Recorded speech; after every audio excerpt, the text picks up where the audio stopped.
हाय दोस्तों, नमस्कार। Crescent education classes में आप सभी का स्वागत है। दोस्तों, आज की वीडियो में हम बात करेंगे नई शिक्षक भर्ती के बारे में, जो कि केंद्रीय विद्यालय संगठन के द्वारा निकाली गई है। आज हम बात करेंगे दोस्तों प्राइमरी टीचर्स भर्ती के बारे में। इससे पहले दोस्तों मैं 2 वीडियो बना चुका हूं केंद्रीय विद्यालय संगठन के द्वारा जो टीजीटी और पीजीटी की पोस्ट निकाली गई है उसके बारे में। देखिए, अभी हाल में ही केंद्रीय विद्यालय संगठन के द्वारा टीजीटी, पीजीटी और इसके अलावा भी अन्य कई भर्तियां दोस्तों निकाली गई हैं। तो आप अगर टीचर बनना चाहते हैं सेंट्रल गवर्नमेंट में, तो आप दोस्तों यहाँ पर अप्लाई कर सकते हैं और अपने शिक्षक बनने के सपने को पूरा कर सकते हैं। यहाँ पर हम बात करेंगे प्राइमरी टीचर्स की आज। इससे पहले टीजीटी पीजीटी पर मैं वीडियो बना चुका हूँ, आप उसको जरूर देख लेना। उसमें मैंने बताया है कि क्या एजुकेशन क्वालिफिकेशन है, पेपर पैटर्न जो कि इस बार थोड़ा चेंज हुआ है उसके बारे में भी बताया है, और इसके अलावा आपको सिलेबस भी मैंने बताया है कि डिटेल में सिलेबस क्या रहने वाला है, नेगेटिव मार्किंग होगी या नहीं होगी इसके बारे में बताया है, और थोड़ा सा इसकी कब एग्जाम होने की संभावना रहेगी उसके बारे में भी दोस्तों आज की वीडियो में हम जानेंगे। तो सबसे पहले हम बात करते हैं प्राइमरी टीचर्स भर्ती के बारे में। देखिए दोस्तों, जो प्राइमरी टीचर्स भर्ती है इसका रिक्रूटमेंट केवीएस के द्वारा इसका नोटिफिकेशन अलग से निकाला गया है। 2 इन्होंने नोटिफिकेशन निकाले थे। एक इन्होंने टीजीटी पीजीटी और अलग भर्तियों का निकाला था, एक इन्होंने प्राइमरी टीचर्स भर्ती का अलग से निकाला है। तो देखिए, सबसे पहली बात है कि ये आपका जो टेस्ट है दोस्तों वो रहने वाला है ऑनलाइन। कंप्यूटर बेस्ड टेस्ट होने वाला है। पेन पेपर मोड वाले टेस्ट अब नहीं होते हैं जनरली। सेंट्रल में तो जितने भी टेस्ट हैं वो आपके कंप्यूटर बेस्ड टेस्ट ही होते हैं, यानी कि ऑनलाइन टेस्ट है। तो सबसे पहले आपको ध्यान रखना है कि आपका जो टेस्ट होगा वो कंप्यूटर बेस्ड टेस्ट होने वाला है। इसके बाद हम बात करेंगे प्राइमरी टीचर्स में कितनी वैकेंसीज निकली हैं। तो यहाँ पर आप दोस्तों देख सकते हैं 6414 का आंकड़ा यहाँ पर दिखाई दे रहा है। कुल इतनी दोस्तों टेंटेटिव वैकेंसी निकली है, क्योंकि इसमें पदों की संख्या है दोस्तों बढ़ भी सकती है घट भी सकती है, तो इसलिए टेंटेटिव लिखते हैं। इसके अलावा अनरिजर्व 2599, ओबीसी में 1731, एससी में 962, एसटी में 481, ईडब्ल्यूएस में 641। इसके अलावा देखिए, अगर आप यहाँ पर बात करेंगे कि भैया हैंडीकैप्ड की, तो 97 है। इसके अलावा विजुअली हैंडीकैप्ड है उसमें 96 निकली है, और बाकी एचएच में तो 0 है, हार्ड ऑफ हियरिंग में। तो आप देख सकते हैं कि इनके लिए भी यहाँ पर वैकेंसी निकली है, यानी कि पर्सन विद डिसेबिलिटीज, इनके लिए भी वैकेंसीज यहाँ पर देखने को मिलेगी। तो कुल मिलाकर हम बात करें तो 6414 का यहाँ पर आप दोस्तों आंकड़ा दिखाई देता है। अब दोस्तों हम बात करेंगे इसके एलिजिबिलिटी क्राइटेरिया के बारे में। बहुत सारे कंफ्यूजन है लोगों को कि इसके एलिजिबिलिटी क्राइटेरिया को लेकर। सबसे पहले तो दोस्तों प्राइमरी टीचर बनने के लिए आपकी अपर एज लिमिट आपकी 30 साल होनी चाहिए, ठीक है ना। अगर आप अनरिजर्व कैटेगरी से हो तो अपर एज लिमिट आपकी 30 साल होनी चाहिए। लेकिन अगर आप वुमन हैं तो आपको 10 साल की छूट दोस्तों मिल जाएगी अपर एज में, यानी कि आप 40 साल तक अप्लाई कर सकते हो। इसके अलावा अगर आप एससी से बिलोंग करते हो, एसटी से बिलोंग करते हो, तो आपकी रिस्पेक्टिव कैटेगरी के अकॉर्डिंग आपको छूट मिल जाएगी। उसके बारे में अभी डिस्कस करेंगे। पे लेवल इसका अच्छा है, लेवल 6 यानी कि 4200 ग्रेड पे, जो कि काफ़ी अच्छी और हैंडसम सैलरी आपको देगा। इसके बाद हम बात करेंगे इसकी एसेंशियल क्वालिफिकेशन के बारे में। देखिए, सबसे ज़्यादा यहाँ पर डाउट यही है। सबसे पहले हम बात करेंगे इसकी एसेंशियल क्वालिफिकेशन। सबसे पहले आपको दोस्तों इसमें चाहिए 12th विथ 50% मार्क्स, इसको ध्यान में रखना है। इसके अलावा आपको डिप्लोमा इन एलिमेंट्री एजुकेशन, यानी कि हम बात करें डीएलएड की, 2 साल का, या फिर आपका 12th विथ 50% मार्क्स, या फिर आपने क्या किया हो 4 ईयर का बैचलर ऑफ एलिमेंट्री एजुकेशन किया हो। तो 12th 50% तो कंपलसरी है ही। इसके अलावा अगर आपने 4 साल का बैचलर ऑफ एलिमेंट्री एजुकेशन यानी बीएलएड किया है तो भी चल जाएगा। अगर आपने 12th किया है 50% मार्क्स के संग, और आपके पास 2 ईयर का डीएड का स्पेशल एजुकेशन का आपके पास सर्टिफिकेट है, तो भी आप इसके लिए अप्लाई कर सकते हो। और इसके बाद दोस्तों यहाँ पर एक इंपॉर्टेंट न्यूज़ देखिए, अगर आप, ये खबर आपके लिए अच्छी रहेगी, अगर आपने ग्रेजुएशन किया है 50% मार्क्स, देखिए ऊपर मांगा गया था 12th, यहाँ पर चाहिए ग्रेजुएशन 50% मार्क्स है, और इसके अलावा अगर आपने बीएड किया हुआ है तो भी दोस्तों आप इसके लिए अप्लाई कर सकते हैं। ये आपकी एसेंशियल क्वालिफिकेशन है। इसके अलावा एक और एसेंशियल क्वालिफिकेशन है कि आपको सीटीईटी क्लियर होना चाहिए, फर्स्ट वाला। अगर आपने सीटीटी फर्स्ट क्लियर कर रखा है तो दोस्तों आप इसके लिए अप्लाई कर सकते हैं। लेकिन ध्यान रखना है कि जो बंदे बीएड के थ्रू ग्रेजुएशन 50% मार्क्स और बीएड के थ्रू जो बंदे सेलेक्ट होंगे, उनको दोस्तों 6 महीने का ब्रिज कोर्स करना अनिवार्य होगा। एनसीटीई के द्वारा रिकग्नाइज कराया जाता है, उनके द्वारा जो रिकग्नाइज इंस्टीट्यूट है वहां से आपको 6 महीने का ब्रिज कोर्स करना होगा with in 2 years of joining, ठीक है ना। जब आपको ज्वाइन हो जाएगा उसके 2 साल के अंदर आपको ब्रिज कोर्स करना पड़ेगा, क्योंकि आपने बीएलएड या डीएलएड या डीएड नहीं किया है, बीएड के आधार पर आपका सिलेक्शन हुआ है, ठीक है। अभी दोस्तों यहाँ पर कोर्ट में दोस्तों ये मैटर फिलहाल चल रहा है। तो ये तो हो गई दोस्तों आपकी एसेंशियल क्वालिफिकेशन। इसके अलावा अगर आप प्रोफिशिएंसी है, आप हिंदी और इंग्लिश दोनों में पढ़ाने की आपको क्षमता होनी चाहिए। इसके अलावा आपसे और भी डिजायरेबल है कि भैया आपको knowledge of working of computer होनी चाहिए, कि आप कंप्यूटर कैसे चलाते हैं वो आपको आना चाहिए। अब आप देखिए दोस्तों, यहाँ पर महत्वपूर्ण सूचना है कि जो बीएड कैंडिडेट्स हैं कैन अप्लाई अप्लाई वो कर सकते हैं और go through the selection process में भी जा सकते हैं। लेकिन उनका इंक्लूजन, जो लास्ट इंक्लूजन होगा इन द पैनल, ये based on merit will be subject to the outcome of the SLP in the honourable Supreme Court. समझ रहे हो ना, एक विशेष याचिका दायर की गई है एसएलपी सुप्रीम कोर्ट में, उसका जो भी डिसीजन आएगा उसके आधार पर ही उनको सिलेक्शन मिलेगा। आप अप्लाई भी कर सकते हो, आपके सिलेक्शन प्रोसेस में आपको लिया जाएगा, लेकिन आपका जो फाइनल सिलेक्शन होगा वो जो सुप्रीम कोर्ट का ऑर्डर आएगा उसके अधीन रहेगा, इतना आप समझ लीजिए, ठीक है ना। लेकिन अगर आपने रिटर्न एग्जामिनेशन दे दिया है तो फी आपकी रिफंड नहीं होगी, ये साफ साफ यहाँ पर लिखा गया है। इसके बाद हम बात करेंगे एज रिलैक्सेशन की। तो एज रिलैक्सेशन में मैंने आपको पहले बोला कि आपको अपर लिमिट में छूट मिल सकती है। अगर आप शेड्यूल कास्ट है, शेड्यूल ट्राइब से, तो आपको 5 साल की मिल जाएगी।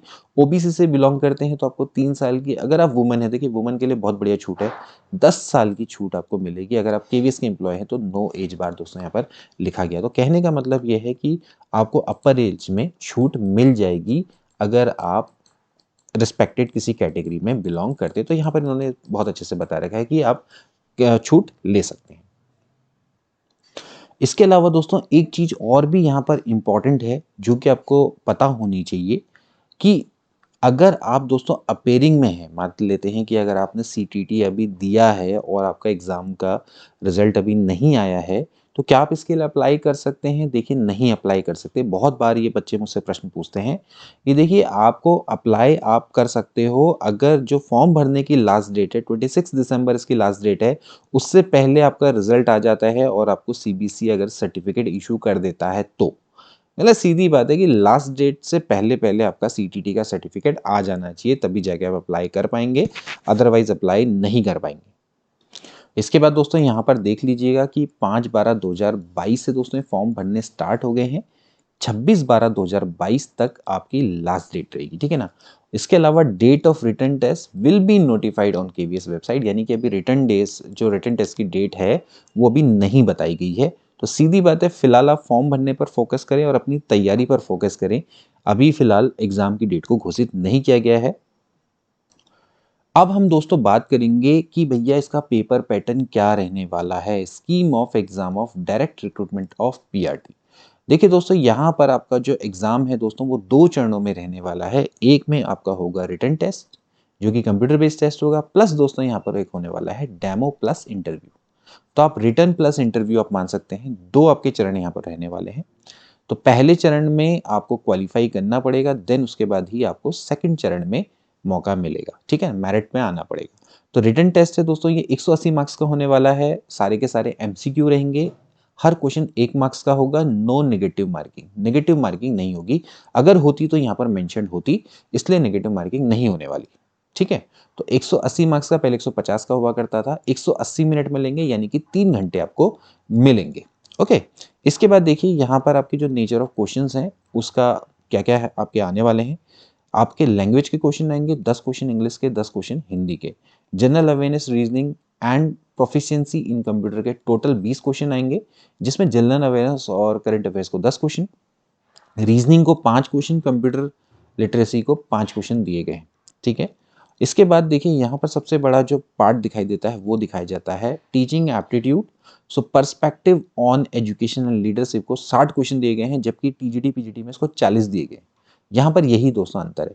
तो understanding the learner 15 question, understanding teaching learning 15 question, creating conducive learning environment 10 question, school organisation and leadership 10 question, perspective in education 10 question. तो आपको कुल मिला के यहाँ पर 60 मार्क्स का teaching aptitude and child pedagogy development दिखाई देता है दोस्तों आपको, ठीक है।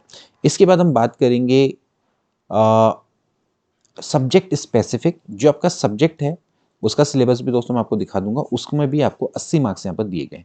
तो कहने का मतलब है कि सब्जेक्ट और टीचिंग एप्टीट्यूड, यानी कि ये दोस्तों एक बहुत बड़ा मेजर रोल प्ले करेंगे। 120 मार्क्स इसको दिए गए हैं आउट ऑफ 180, ओके, सो ये दोस्तों यहाँ पर बहुत वाइटल रोल प्ले करने वाला है। आपका अगर सब्जेक्ट में अच्छे हैं और इसके अलावा अगर आप टीचिंग एप्टीट्यूड में अगर अच्छे हैं तो यहाँ पर आप अच्छा स्कोर करके सिलेक्शन ले सकते हैं। इसके बाद दोस्तों जब ये हो जाएगा आपका, देन आपका दोस्तों एक प्रोफेशनल कॉम्पिटेंसी टेस्ट जिसमें आपका एक डेमो होगा, 30 मार्क्स का इंटरव्यू होगा, 30 मार्क्स का, तो कुल मिला के आपको 60 मार्क्स का एक टेस्ट दोस्तों होने वाला है। 180 प्लस 60 यानी कि आप देख सकते हैं 240 मार्क्स का आपका टोटल टेस्ट होने वाला है। अब दोस्तों जो वेटेज होगा, सिलेक्शन कैसे होगा, जो वेटेज होगा दोस्तों 70% वेटेज आपके रिटर्न मार्क्स को दिया जाएगा, 30% आपके प्रोफेशनल कॉम्पिटेंसी टेस्ट को दिया जाएगा। इसके आधार पर ही दोस्तों आपकी फाइनल मेरिट लिस्ट बनेगी। पहले क्या होता था कि 85 और 15 का रेशियो था, 85% आपके रिटर्न को और 15% आपके इंटरव्यू को था, लेकिन अब इन्होंने इसको थोड़ा सा चेंज कर दिया है। अब 70% मेरिट मतलब कि आपका रिटर्न एंड 30% ये it is because of this demo teaching. तो डैमो टीचिंग को स्पेसिफिक करके 30 मार्क्स यहाँ पर दिए गए हैं। आपका स्पेशली वहाँ पर देखा जाएगा कि आप किस तरह से टीचिंग करते हैं। अब दोस्तों हम बात करेंगे subject specific syllabus for PRT. देखिए अभी में जो मैंने बात करी थी कि 80 नंबर का आपका जो सब्जेक्ट आएगा उसमें दोस्तों क्या क्या आने वाला है, तो आप देख सकते हैं कि subject specific syllabus include the concept of NCERT CBSE syllabus and text books class 1 to 5 as indicated under respective subject headings. However, the question will be testing the depth of understanding and application of these concepts at the level of senior secondary up to class 12th।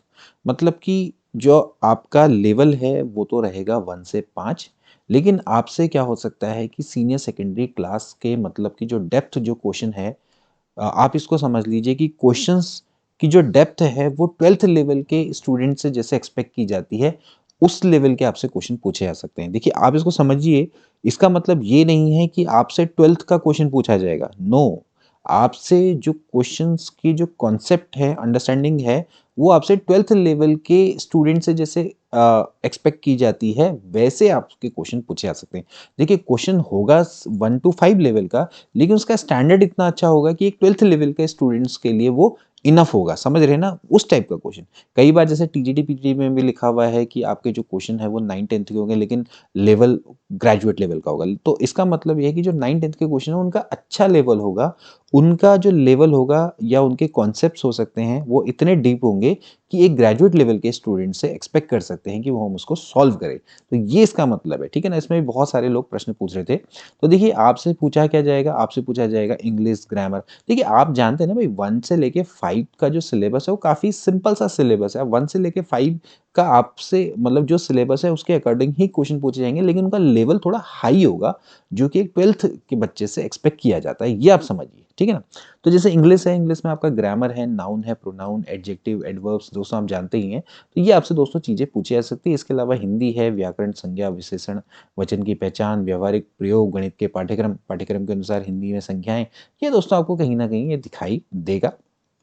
इसके अलावा यहाँ पर आप देख सकते हैं mathematics आपकी आएगी। मैथमेटिक्स को भी आपका अच्छा खासा वेटेज यहाँ पर दिया गया है।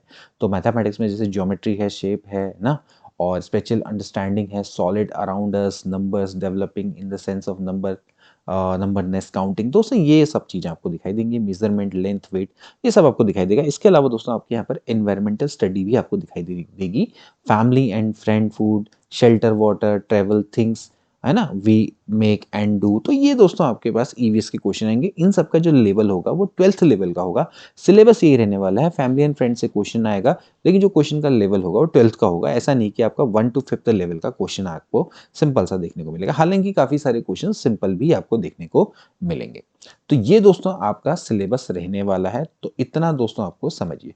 अब दोस्तों बात करेंगे इसकी एक्सपेक्टेड डेट की। देखिए आप इसको एनवीएस के एग्जाम से थोड़ा सा मतलब कि कंपेयर कर सकते हैं, कोरिलेट कर सकते हैं। तो एनवीएस का एग्ज़ाम दोस्तों आपके रिक्रूटमेंट के विद इन 3 मंथ में दोस्तों हो गया था। तो आप ये मान के चलिए कि विद इन द 3 मंथ ये एग्ज़ाम दोस्तों आपका हो सकता है। तो आप उसी हिसाब से प्लान करें और उसी हिसाब से अपनी तैयारी को अंजाम दें। ओके, सो मेरी तरफ से आप सभी लोगों को गुड लक, और आई होप कि आपको ये वीडियो अच्छी लगी होगी। अगर अच्छी लगी है तो तो इसको जरूर दोस्तों आप जरूर शेयर करेगा अपने दोस्तों के बीच में। तो मिलते हैं नेक्स्ट वीडियो में, तब तक के लिए गुड बाय।